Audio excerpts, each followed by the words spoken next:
Laicos con Carisma Vicentino. Este programa de formación para laicos que genera este programa en vivo que está saliendo a través de Facebook. Este programa se llama Profundizando la Palabra de Dios. Porque el objetivo de la formación de laicos es ayudar a los laicos, valga la redundancia, a entrar en el conocimiento de la Palabra de Dios, y lo hacemos a través de unas guías de estudio. Y estas guías las profundizamos en programas como este que les presentamos a ustedes. Aquí la licenciada Brenda, un saludo para todos, bendiciones. La licenciada Marjorie Chacón, nuestra comandante en jefe. Y el padre Alcibiades Guerra, que coordina con el mucho jefe, cariño el jefe, con Carisma Vicentino. Le enviamos un saludo a Rosa, a la profesora Rosita, que está a Rosita y a Heiner, y a Heiner, que hagan en ocupaciones, no pueden estar con nosotros. Sí, porque bueno, cambiamos la fecha hoy por una excepción. Hace 8 días no pudimos pues presentar nuestro programa, pero ustedes entienden, a veces hay cosas que uno no puede dominar. Hoy vamos a estudiar capítulo 7 y capítulo 8 de la carta a los Hebreos. Les pedimos que por favor tengan su Biblia y pueden ir leyendo y acompañándonos en este proceso. Por ahora vamos a hacer una oración que la licenciada Brenda nos va a guiar, por favor.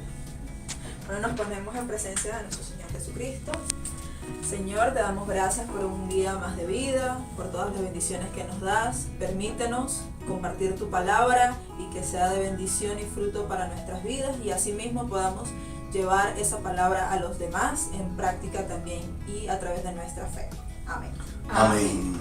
Bueno, vamos a empezar con nuestra primera guía, que se llama Un nuevo sacerdocio, una nueva ley. En este capítulo 7, de nuevo le vamos a pasar ahorita la palabra a la licenciada Brenda para que nos haga una introducción a este tema. Así mismo es, la guía, esta guía es la número 9 de nosotros, de los laicos con Carisma Vicentino, llamada Un nuevo sacerdocio, una nueva ley.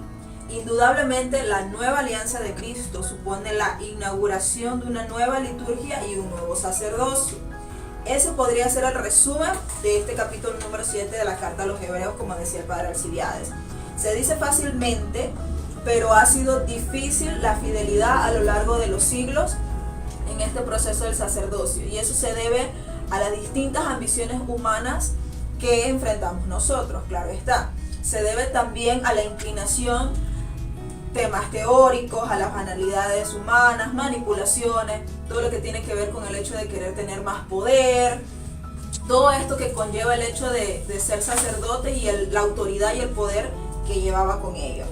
Y todo ese tipo de cosas contaminaban el hecho del sacerdocio. Incluso las opciones buenas en la iglesia podrían ser espacio de desprecio para la liturgia oficial de Cristo en la iglesia.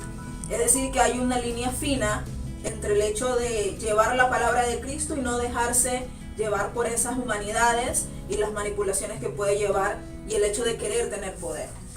Si Cristo es el sumo sacerdote, como hemos dicho en programas anteriores, y además la iglesia es el cuerpo de Cristo, entonces no le está permitido ni a los sacerdotes ni a los laicos pervertir, transformar, tergiversar o cambiar de alguna manera lo que celebramos. No es nuestra liturgia, sino es la liturgia de Cristo. Hay que dejar eso en claro. Y no se trata de simplemente un libro, como dicen ciertas personas, y que seguimos lo que dice un libro, sino va mucho más allá. El hecho de celebrar lo que anuló la antigua alianza con la sangre de nuestro Señor Jesucristo, y proclamar un nuevo sacerdocio y una nueva manera de acceder a ese amor de Dios. Por eso San Vicente de Paúl decía que un mal sacerdote acarrea con su pecado males inmensos para la iglesia. Cuánta razón tenía San Vicente de Paúl, y cuánta necesidad tenemos de escuchar también esa faceta de su enseñanza. Para nuestro énfasis, como hemos dicho también anteriormente, es cristocéntrico y por tanto absolutamente positivo y centrado en nuestro Señor Jesucristo, en su palabra, en lo que hizo y en su ejemplo. Y no existe fuerza alguna que pueda derrotar el amor que encontramos en que dio su vida por nosotros, por ti, por mí, por todos nosotros. Y no importa lo que pasa y lo que las cosas que vemos hoy en día alrededor de nuestra iglesia, debemos enfocarnos en Cristo, como hemos dicho anteriormente, y por eso nuestra formación, con mucha humildad, siempre tratamos de llevar la palabra y enfocarnos en eso. Entonces, en esta guía número 7 de la carta a los Hebreos, tratamos de mostrar la preocupación del autor por revelar la gran dignidad del sacerdocio de Cristo y en consecuencia al sacerdocio dentro de la iglesia y su liturgia. ¿Verdad, Marjorie? Sí, y bueno, precisamente uno de los puntos que vimos también en el encuentro bíblico para los que participaron y que vemos en esta carta, en este capítulo 7, es un poco esa comparación entre el sacerdocio judío vinculado a los levitas y el sacerdocio de Cristo, que se habla a semejanza de Melquisedec. Entonces, ¿quién era Leví? Esa es una de las preguntas que uno se hace. ¿Quién era Leví? Entonces, Leví, hijo de Jacob, quien representa el sacerdocio judío que está vinculado a los levitas. ¿Y quién era Melquisedec? Entonces, ahí es donde viene que no tiene principio ni fin, ¿no? Melquisedec, rey de Salem, quien representa el sacerdocio de Cristo a semejanza de Melquisedec. Entonces, esta comparación es muy importante para poder destacar y reafirmar el sacerdocio de Jesucristo y asignarle a Jesucristo la institución de este nuevo sacerdocio. Entonces, no sé, padre, si nos ayuda con el texto, la carta a los Hebreos, capítulo 7, 11. Sí, vamos a leer y ustedes también pueden buscar en su Biblia. ¿Sí? Para que busquen en la Biblia. 7:11. Así pues, si bien el sacerdocio de los levitas es el fundamento de las instituciones de Israel, no son capaces de llevar al pueblo a la religión perfecta, sino ¿qué necesidad habría de otro sacerdocio, no a semejanza de Aarón, sino a semejanza de Melquisedec? Bueno, clarito como el agua pura, ¿no? Claro, para los judíos estaban centrados en su sacerdocio, eran los de la familia de Leví. Y ahora en la carta a los Hebreos destaca que Dios está creando un nuevo sacerdocio, y lo estaba prometiendo desde el pasado. Y este sacerdote viene a fundamentar una nueva institución en la iglesia, diferente de la institución de Leví, y como vamos a ver más tarde, que fundamenta la instauración de una nueva alianza distinta sí. a la de los hebreos. Acá tenemos dos textos bíblicos del Antiguo Testamento que nos ayudan también a iluminar un poco este tema.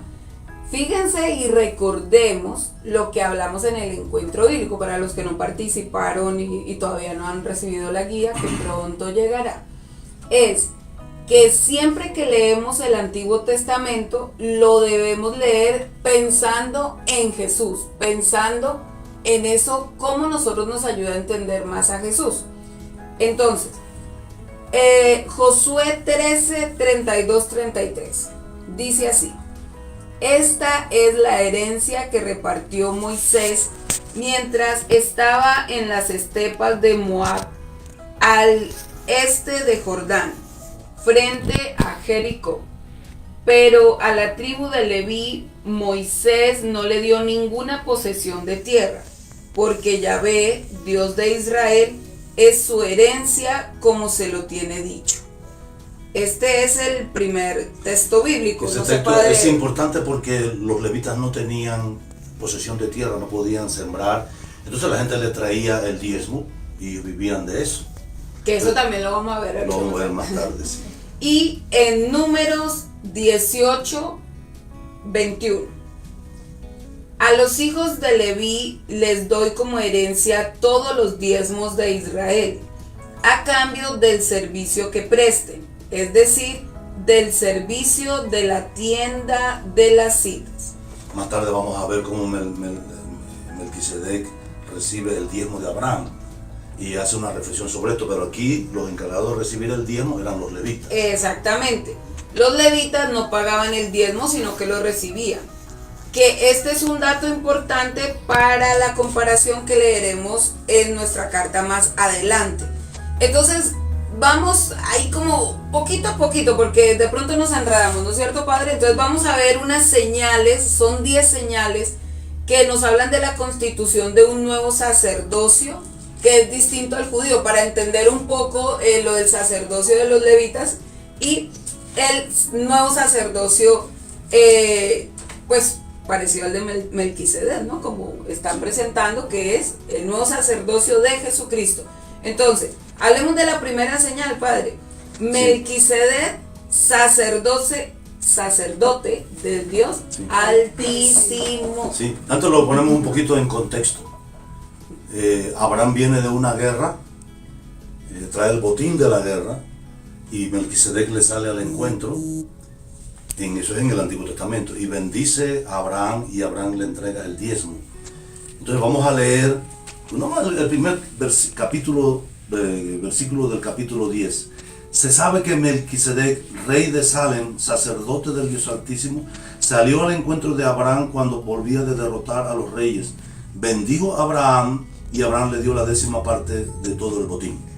Y de ahí sale, en los siguientes versículos, el autor de la carta de los Hebreos haciendo una reflexión que nosotros vamos a resumirla en estas señales, que hemos sacado 10 señales. Ustedes la anotan si quieren. Primero, Melquisedec es sacerdote del Dios Altísimo.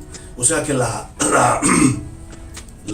autoridad de Melquisedec viene de Dios y no de los hombres, no de Abraham. Por eso Abraham le entrega el diezmo a Melquisedec. No cabe duda de que el sacerdocio es verdadero, porque es un sacerdocio que viene del Dios Altísimo. Ese es el número 1. Acuérdense que son señales con las cuales podemos decir que Jesús es como Melquisedec, y Jesús también viene del Altísimo, es el Hijo de Dios. Melquisedec bendijo a Abraham. Este personaje hace todo lo que hace un sacerdote, bendice a la persona, y esta bendición provoca en el autor de la carta a los Hebreos una reflexión que lo lleva a postular una manera distinta a la de los levitas para relacionarse con Dios. Entonces, Abraham es bendecido por Melquisedec. Acuérdense que en Abraham están todos sus hijos. Entonces es Melquisedec bendiciendo a toda la familia, incluyendo Leví, que todavía no había nacido. Esa es lo que está haciendo, la reflexión que está haciendo el autor. Número 3, se le describe como rey de justicia y de paz. Ese es el significado de su nombre. Abraham paga el diezmo, y nótese que la carta empieza a conectar el sacerdocio de Melquisedec al de Jesús, que es nuestro rey justo y pacificador. Jesús viene como no solamente para elevar un culto a Dios, sino porque su reinado es de justicia y de paz, como nosotros encontramos en el Evangelio. No, y vayan viendo las señales, porque Jesucristo, sacerdote del Dios Altísimo, que es el que nos bendice, que es el rey de justicia y de paz. O sea, vayan encontrando los elementos que precisamente nos van conectando. Usted lee el capítulo 7 y dice que Melquisedec no tiene ni principio ni fin. Y el autor de la carta lo dice, así mismo es Jesús. Así mismo es Jesús. Por eso es que se compara, porque siempre preguntan, y no entiendo por qué dicen que Jesús a semejanza de Melquisedec. O sea, sí, precisamente porque en ninguna parte de la Biblia hay una referencia ni el principio ni el fin de Melquisedec. Claro. Y entonces de Jesús es una comparación. Ni comienza ni termina Jesús. No es que Melquisedec es mayor que Jesús, es que Melquisedec es diferente de los levitas. Entonces, de estos dos, ¿cuál es que Jesús se parece? ¿Al de los levitas o al de Melquisedec? Y el autor de la carta dice, se parece al de Melquisedec. Por eso detrás de él viene una nueva alianza, porque aquella con los de Leví había una alianza nueva, ¿no? Entonces ahí viene la señal, la cuarta. Sin principio ni fin, Melquisedec aparece repentinamente y luego desaparece. No muestra la Sagrada Escritura su origen humano para él. Tampoco se explica su fin humano. Es decir, que permanece para siempre. Jesucristo permanece para siempre. El Apocalipsis, Jesucristo es el mismo ayer, hoy y siempre. El alfa y el omega. Jesucristo viene, desde el principio existía la palabra, y la palabra estaba con Dios, dice el apóstol San Juan al inicio de su evangelio. ¿Por qué Cristo es Dios? Entonces esta figura de Melquisedec nos ayuda a pensar en Jesucristo ya desde el Antiguo Testamento. Y por eso es que se nos dice que nuestro sumo sacerdote, es decir, Jesucristo, realizó su sacrificio una sola vez y para siempre. Ajá.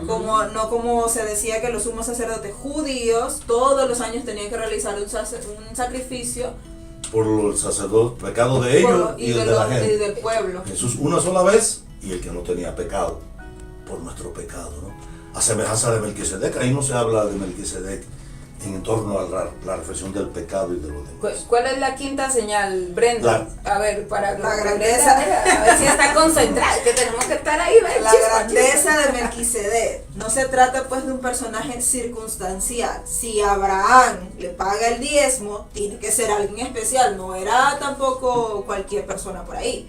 En un sentido incomparable para que el padre de la fe tenga estas atenciones con él. Es decir, que el mismo Abraham le tuvo respeto a Melquisedec y como dice el padre, le presentó el diezmo y dice, bueno, aquí está. Y los de la tribu de Leví, que estaban en Abraham, están pagando el diezmo. Eso es lo que reflexiona este. O sea, todos los sacerdotes que iban a venir están pagándole el diezmo a Melquisedec. Cuando en la ley judía era al revés. El pueblo y los levitas recibían el diezmo por mandato de la ley. Pero aquí hay una cosa al revés. Que esa es la señal número 6, Sí. que a quien se le entregaba el diezmo, solamente a los levitas eran los únicos autorizados. Entonces, la carta a los hebreos señala la autenticidad de esta manera distinta del sacerdocio, porque entonces se le entregaron a Melquisedec. Auténtico sí, en el sentido profundo de que es distinto. No es como... Hace la diferencia. Por eso la señal 7 dice que este sacerdote no es de la tribu de Leví. O sea, no es según la ley del Antiguo Testamento, que mandaba que los de la tribu de Leví eran los encargados de ese asunto. Nuestro nuevo sacerdote, Jesucristo. Sacerdocio distinto, completamente distinto. Se equivocan los que dicen que el sacerdocio se acabó. Al contrario, se acabó el del Antiguo Testamento, pero se empezó un nuevo sacerdocio, como bien dice y rescata el autor de la carta. Y eso también soluciona un montón de discusiones con relación a ciertas tradiciones judías que ya en este momento con el nuevo sacerdocio de Jesucristo no se hacen, porque precisamente quedan abolidas con la nueva ley. Entonces sigue la señal 8. El superior bendice al inferior. Esta superioridad del estilo sacerdotal que elegirá Jesús, el estilo de Melquisedec, se expresa en el episodio en que bendice a Abraham. Abraham, aquel en quien deposita Dios su confianza, heredó de las promesas, y es decir, es menor a Melquisedec. Porque Melquisedec lo bendice. ¿Sí? ¿Ve? Y lo que significa que todo lo que viene con Abraham es menor Que a lo de lo de Melquisedec. Melquisedec, y el sacerdocio es a semejanza de Melquisedec. Por eso aquí está el sacerdocio de Cristo y aquí el de los levitas. Es menor que el de Jesucristo. Jesús. Ese es el mensaje que tiene estas señales. Bueno, y las dos últimas, padre, a ver si vamos. El que vive, y bueno, repetimos lo que se paga el diezmo. También se dice que esto viene de parte del que vive. El ser poseedor de la vida es el que da sentido a este nuevo sacerdocio. O sea, es Dios. ¿Ve? Y por eso es que Melquisedec nunca muere. Ahí lo presenta en las Sagradas Escrituras, nunca muere. Porque precisamente es el que vive, esa es otra señal. Y la última, Bueno, que Leví le paga el diezmo a Melquisedec en Abraham, aunque ya lo insinuamos arriba, ¿no? Porque Leví no estaba ahí, pero sí estaba en toda la herencia de Abraham. Esta es la lectura de la carta a los hebreos, no es nuestra, ¿no? Estamos tratando solamente de distraerla. Jesús dijo, ahora es el juicio de este mundo. Ahora el que gobierna este mundo va a ser echado fuera, y yo, cuando haya sido levantado de la tierra, atraeré a todos hacia mí. Con estas palabras Jesús daba a entender de qué modo iba a morir, dice San Juan. Y en este ser levantado Jesucristo en la cruz, asume un nuevo sacerdocio con el cual Él le entrega su propio cuerpo, su propia sangre, para el perdón de los pecados nuestros. Y esto ya no es solo para los judíos, este sacerdocio. Sino es para todo el mundo, todas Para las naciones, todas los las pueblos, naciones. culturas y demás. yo pienso que ya este capítulo 7 ya lo hemos abordado en general, y volvemos y reiteramos de esta guía de un nuevo sacerdocio, una nueva ley, este fragmento del capítulo 7. Tú eres sacerdote para siempre a semejanza de Melquisedec. Con eso nos tenemos que quedar, ¿no? Para poder seguir con el siguiente capítulo, que es el capítulo 8, y que para los estudiantes de la formación sería la guía número 10, que se titula Una alianza que nos consigue el perdón. Esta guía es hermosa. Esta guía es hermosa porque en este capítulo 8 de la carta a los Hebreos resumimos todos los capítulos anteriores, que Jesús, siendo el nuevo sacerdote, oiga, ¿qué me está pasando? Que hoy me está como que trabando las palabras. Establece una nueva alianza. Eso, formación de la... Padre, no me distraiga. Establece una nueva alianza donde nos regala el perdón de nuestros pecados. O sea, este es el centro del capítulo 8. La iglesia siempre ha proclamado que Cristo instauró una nueva alianza. Esto lo hemos hablado mucho. La antigua alianza y la nueva alianza. Esto lo ha dicho desde distintos escenarios. Entonces, lo tenemos desde la liturgia, en especial la Eucaristía, desde el magisterio de la iglesia, desde la experiencia de los grandes santos y por supuesto desde el Nuevo Testamento, que fue escrito y compilado por ella misma. Entonces, esta nueva alianza venía ya profetizada desde el Antiguo Testamento. Entonces, sí, búsquense Jeremías 31, 34. 34. Es importante porque a nosotros a veces nos da miedo decir que el Antiguo Testamento fue superado.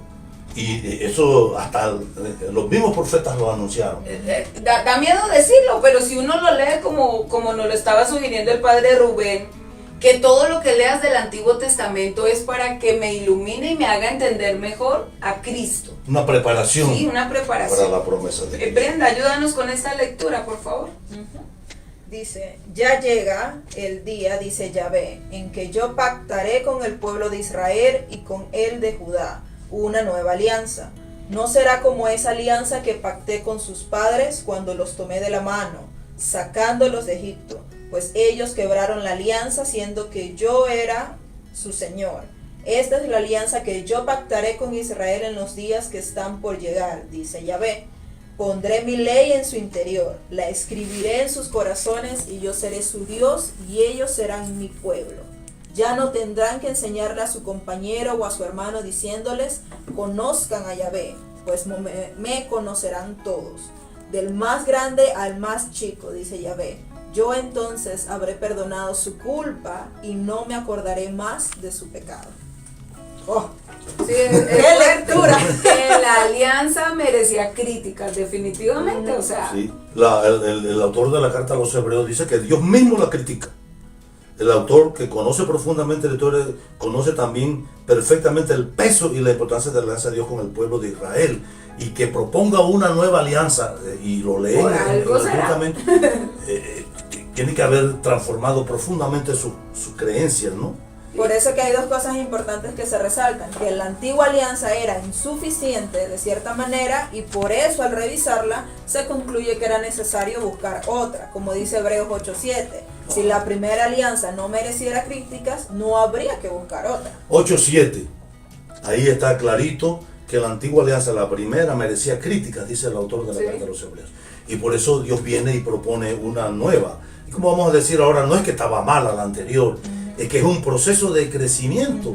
Usted tiene que aspirar a más y la nueva alianza es superación infinita sobre la anterior. No te quedes con lo primero. Y es la palabra de Dios, o sea, nosotros no estamos inventando nada, está ahí escrito. ¿Qué dice Hebreos 8:8, Brenda, para reiterar Pero texto? Dios mismo la critica cuando dice, vienen días, palabra del Señor, en que pactaré una nueva alianza con la casa de Israel y de Judá. O sea, Dios mismo la critica, Dios anuncia el paso siguiente ya desde los profetas. No es que la situación lo sorprendió o que él hizo mal o que cambió de opinión.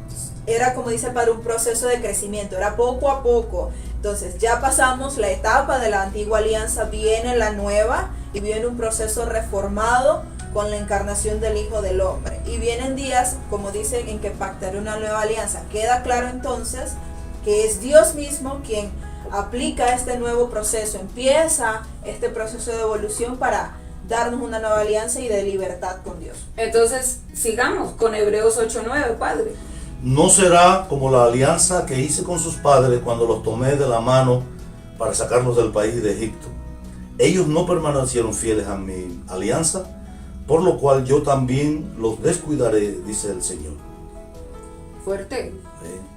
Entonces, es una alianza completamente diferente. No será como la alianza que hice con sus padres. Así que no debemos buscar respuestas en ese antiguo pacto, porque la respuesta viene de una nueva alianza que no será como la del Antiguo Testamento. Las dudas de la antigua alianza, al contrario, encuentran su iluminación en lo nuevo que nos ofrece Cristo, que es lo que nos decía Padre Rubén.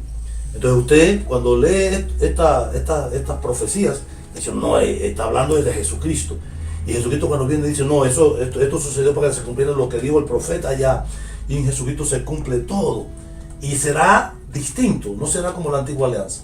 Y es que si buscamos respuesta en la antigua alianza o en lo que dice nada más el Antiguo Testamento, nos quedamos a medias. Y nos quedamos con lo inferior, nos quedamos con lo que no nos salva, lo que es insuficiente.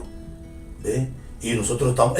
yo siempre me pienso, es como un proceso de educación de un niño que va a la primaria y estudia lo sencillo, aritmética, suma, resta, pero cuando va al colegio le enseñan más. Le enseñan cálculo, le enseñan trigonometría, perdón que hablo de matemáticas, yo soy matemático.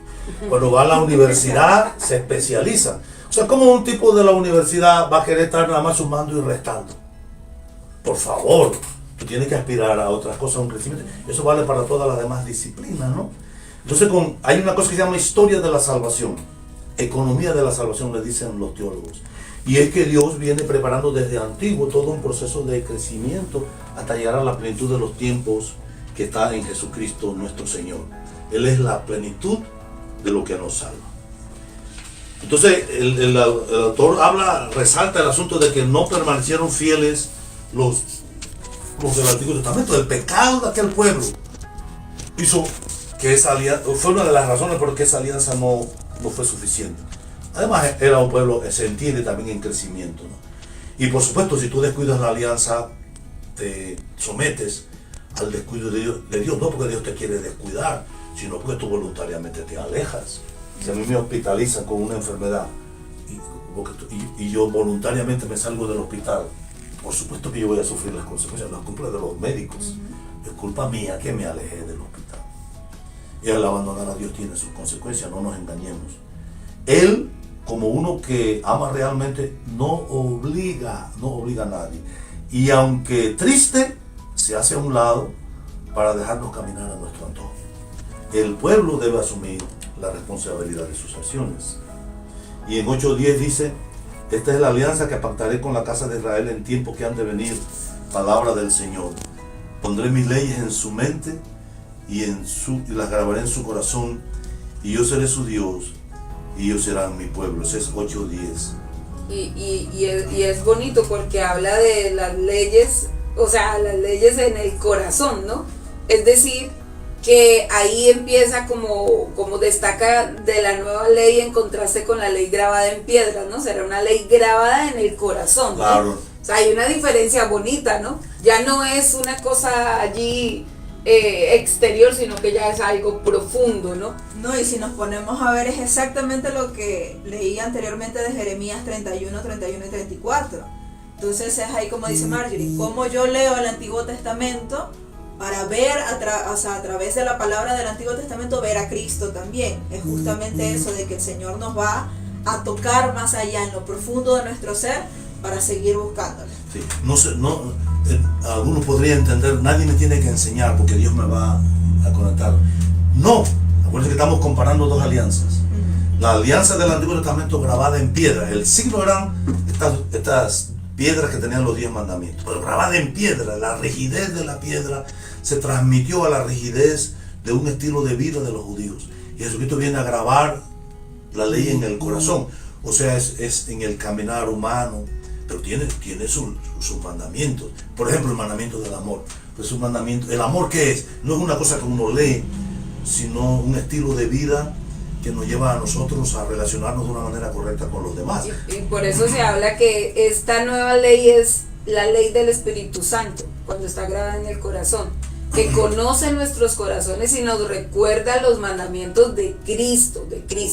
Entonces en Hebreos 8:11 nos dice, nadie tendrá ya que enseñar a su compatriota o a su hermano diciéndoles, conoce al Señor, porque todos me conocerán, desde el más chico al más grande. Es decir, eso es fuerte, ¿no? Todos me conocerán, que es precisamente la universalidad, la universalidad de la salvación. y de la iglesia. No es que no es responsabilidad de enseñar, nosotros tenemos la responsabilidad de catequesis, de la interpretación de la palabra de Dios bajo el magisterio. Los obispos nos enseñan. Lo que está diciendo ahí es que todos me conocerán, o sea que Jesucristo mandó: vayan a todas las naciones y enseñen lo que yo les he enseñado a ustedes y bautícenlos. O sea que hay una profecía de que esta nueva ley va a ser grabada en el corazón de todas las naciones y de todos los pueblos. Y ya no vamos a tener que estar en esa diatriba y esa pelea de por acá los judíos, por acá los musulmanes y por acá los cristianos, sino que va a llegar un día en que todo el mundo conocerá esta promesa de Dios, que ya no es de piedras, sino de la carne del corazón. Y como dicen, la fe entra por el oído, entonces es nuestra responsabilidad, y Jesús mismo nos mandó a enseñar, es nuestra responsabilidad ir y llevar la palabra a los demás. Y ahí están los catequistas, también los padres de familia y todos aquellos que tenemos alguna responsabilidad pastoral o en algún grupo, pero especialmente los catequistas, y es proteger la palabra de Dios. De verdad, nosotros debemos enseñar catequesis con la Biblia en la mano. No puede ser que, como dice el padre Toro, que nosotros nos dediquemos en una catequesis a hacer jueguitos y a hacer dinámicas, porque los niños se aburren.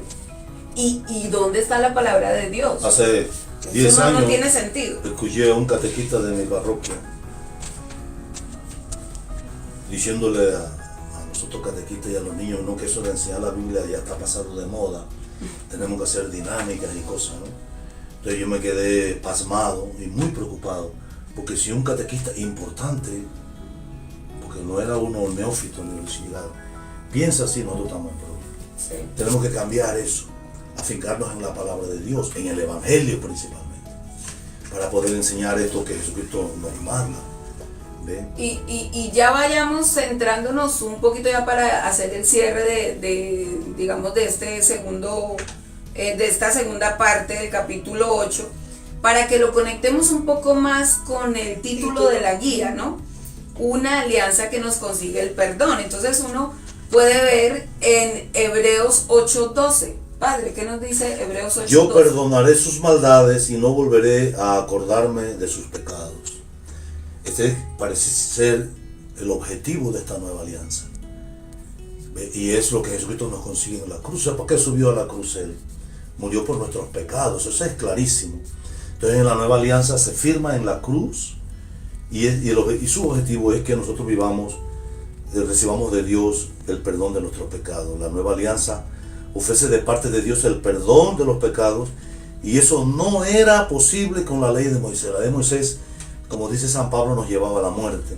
En cambio, la ley de Jesús nos lleva a la vida. Y Brenda, en Hebreos 8:13, porque ahí sigue explicando un poco pues lo que el Padre está diciendo, Sí. ¿no? Dice Hebreos 8:13, se nos habla de una alianza nueva, lo que significa que la primera ha quedado anticuada, y lo que es anticuado y viejo está a punto de Sí, desaparecer. es que es súper explícito.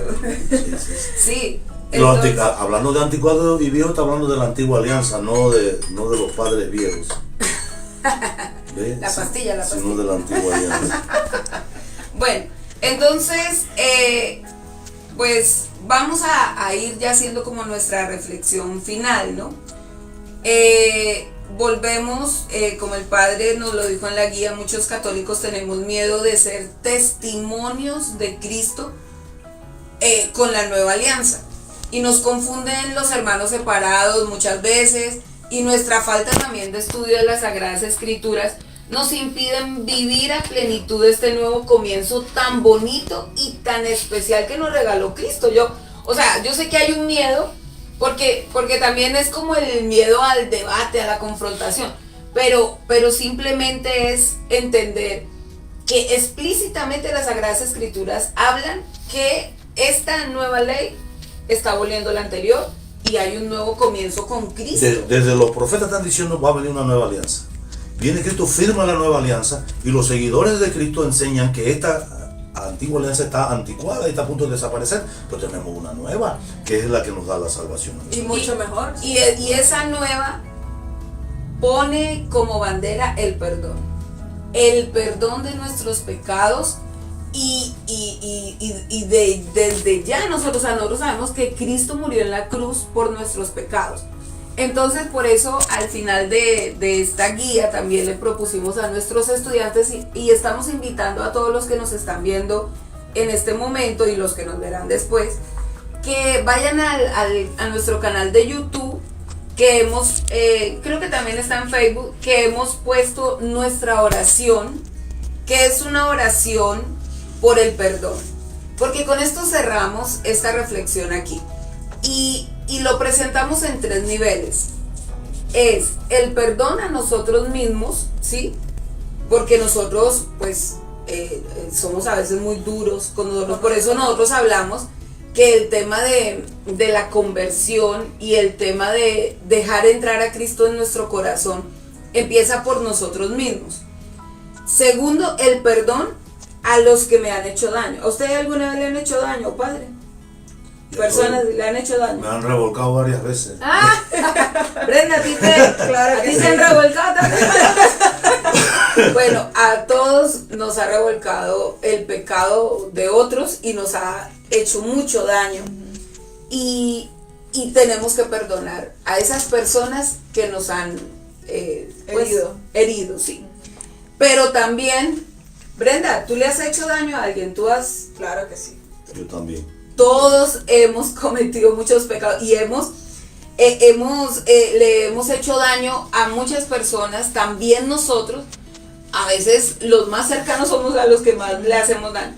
Entonces, Dios conoce todo de nosotros, conoce nuestro corazón, nuestras intenciones, nuestro dolor, nuestro arrepentimiento también. Y nos da la fuerza para transformar la oscuridad de nuestros corazones en luz. Entonces nos quedamos con esta reflexión final de esta último capítulo 8 que estamos estudiando hoy, que es una alianza que nos consigue el perdón en este programa que se llama Profundizando la Palabra de Dios en la formación de laicos con carisma vicentino. Bravo. Entonces síguenos pues en nuestro programa en vivo, en nuestro canal de YouTube. Matricúlate con nosotros para estudiar. En finales de octubre empiezan las inscripciones para el otro año. Y mira qué bonito compartir la palabra de Dios así. Recuerden que la palabra de Dios es una daga que va penetrando en nuestros corazones. Un saludo especial que no se me puede dejar de ir a la mamá de Marnie. Mi mami, la señora María Rubiela Rivera Perdomo allá en Colombia. Rubiela, saludos. Y al señor Luis Gregorio Chacón, Caro se nos pone bravo. Bueno, saludos. Muchas gracias y seguimos Hasta la próxima. Profundizando la palabra de Dios. Bravo, chao. Nos vemos.